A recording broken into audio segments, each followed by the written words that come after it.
हनुमान जी के दर्शन किए, तो अब हम चल पड़े हैं अपनी अगली मंजिल की ओर। हमारी जो अगली डेस्टिनेशन है वो है एलोरा की गुफाएं, जो कि महाराष्ट्र में औरंगाबाद ज़िले में स्थित है, जो भारत का एक प्रसिद्ध प्राचीन स्थल है। तो ये है इसका एंट्री गेट। तो एंट्री गेट के अंदर हम सबसे पहले अपनी कटवाएंगे इसकी टिकट। जो टिकट है वो जो इंडियन सिटीज़न है उनके लिए है 40 रुपीज़, और जो फॉरेनर है उनके लिए है 600। तो ये हमने टिकट कटवाई, तो हम चल पड़े हैं अपनी एलोरा की गुफाएं की ओर। तो मैं आपको इस गुफाएं की थोड़ा बहुत जो इसका हिस्ट्री है वो आपको बताने की कोशिश करूँगा। ये जो केव्स हैं ये 6th से 10th सेंचुरी के बीच बनाई गई थी, और इसमें जो अपनी हिंदू, बौद्ध और जैन, ये सभी धर्मों के ने मिलकर इसको बनाया है।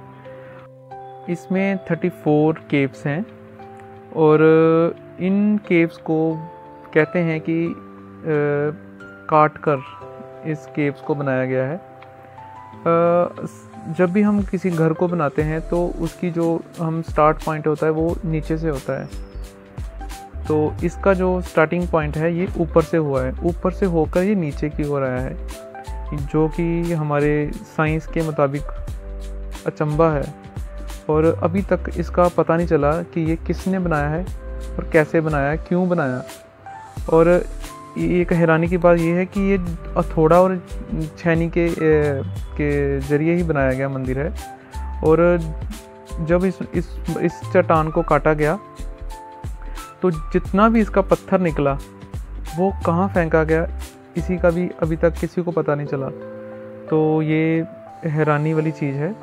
तो इस मंदिर को देखने का सौभाग्य हमें प्राप्त हुआ, तो हमारा बहुत अच्छा एक्सपीरियंस रहा। मैं तो जब मैंने सबसे पहले भगवान शिव शंकर की एक प्रतिमा देखी तो मैं उसको काफ़ी देर तक देखता रहा कि कितनी अच्छी कलाकृति की है हमारे जो पूर्वज थे। तो कितना समय लगा इस मंदिर को बनाने में, तो कितनी उनकी पेशेंस थी ये मंदिर के प्रति, भगवान के प्रति कितनी आस्था थी कि जिन्होंने इतनी मेहनत से ये मंदिर बनाया। ये देखिए कितनी अच्छी प्रतिमाएं हैं। ये एक प्रतिमा देखने के लिए कम से कम 15-20 मिनट, आधा घंटा लगता है देखने में। तो चलो इतना समय नहीं था, क्योंकि जो गुफा थी ये इसका बंद होने का टाइम भी था, तो बंद होने का भी टाइम बोल रहे थे। पर मैं तो अगर दोबारा जाऊं तो मैं सुबह से लेके शाम तक इसको ही देखता रहूं, इतनी अच्छी गुफा थी ये। मेरे को तो बहुत मज़ा आया। महाराष्ट्र में सबसे अच्छी अगर कोई डेस्टिनेशन है तो यही है। पर हमारी जो इंडियन गवर्नमेंट है इसको बिल्कुल भी प्रमोट नहीं करती, और इसका बिल्कुल भी ख्याल नहीं रखा गया। जितना इसको अच्छा होना चाहिए उतना अच्छा है नहीं। गवर्नमेंट की ओर से कोई इसका अरेंजमेंट नहीं था कि अंदर कोई सफाई का इतना अच्छा अरेंजमेंट नहीं है। तो मेरे गवर्नमेंट को रिक्वेस्ट है कि जो ऐसी चीज़ें होती है उसको संभाल के रखना चाहिए। ये बड़ी अच्छी टूरिस्ट प्लेस बन सकती है। इन्होंने 40 रुपीज़ रखे हैं इसके चार्जेस घूमने के लिए। मेरे हिसाब से ये 200 भी कर देना तभी भी ये कम है।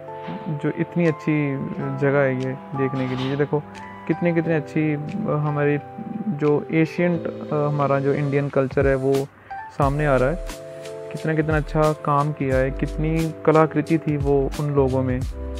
आज तक साइंस नहीं समझ पाई कि ये कैसे बनी ये गुफा। ये जो केव्स हैं ये भगवान शिव को समर्पित है। इसको कैलाश मंदिर भी बोलते हैं, और इसमें भगवान शिव की प्रतिमाएं बहुत ही अच्छी बनाई गई थी, और शिव परिवार की भी बहुत अच्छी प्रतिमाएं बनाई गई।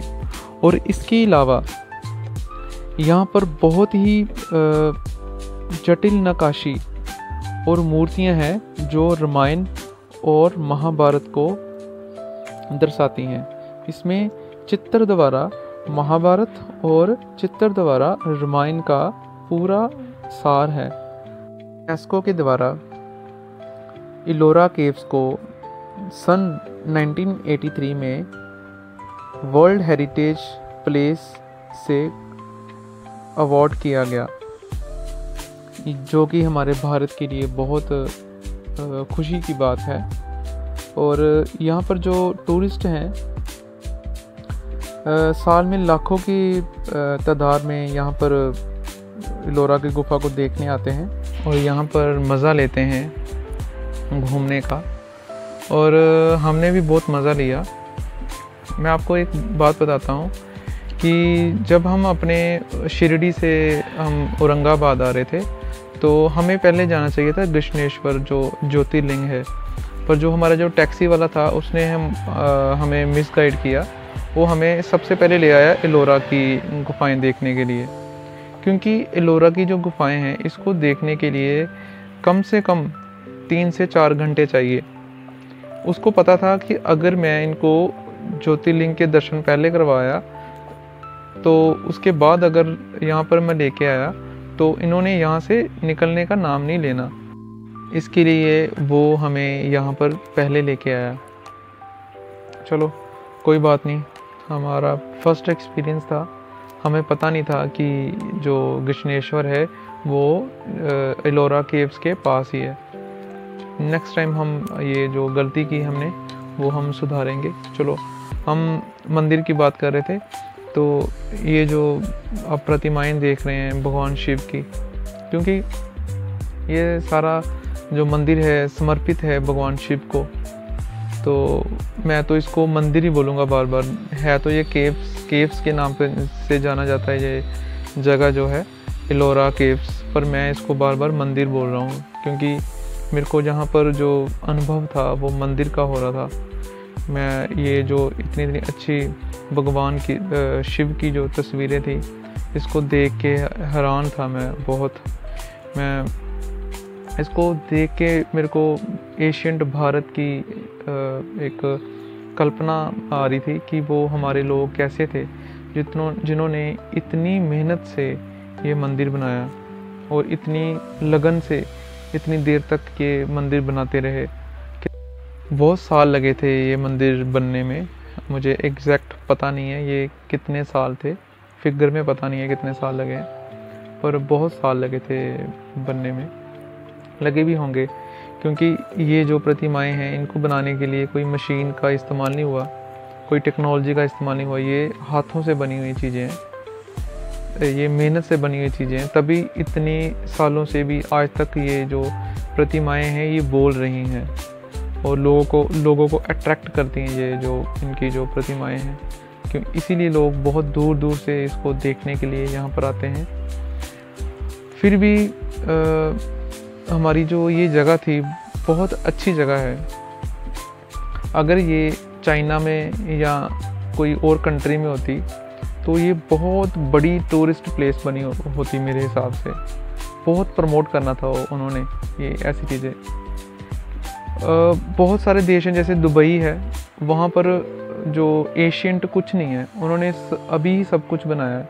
वो अपने आप को बहुत प्रमोट करते हैं, बहुत टूरिस्ट वहाँ पर जाते हैं देखने के लिए उनका जो भी उन्होंने अभी बनाया है। पर नई चीज़ को देखना और पुरानी चीज़ को देखना दोनों एक्सपीरियंस अलग अलग है। पुरानी चीज़ को देख के पता नहीं मन में बहुत प्रसन्नता होती है। नई चीज़ को देखने से ज़्यादा अच्छी मेरे को तो पुरानी चीज़ें अच्छी ज़्यादा लगती हैं। तो चाइना ने अपनी जो पुरातन है उसको बहुत अच्छे से संभाल के रखा हुआ है और उन्होंने तो बहुत टूरिस्ट अपने देश को दिए हैं। पर हमारी देश की एक माड़ी किस्मत है कि हम अपनी इतनी अच्छी जो जगहें हैं उसकी रिस्पेक्ट नहीं करते।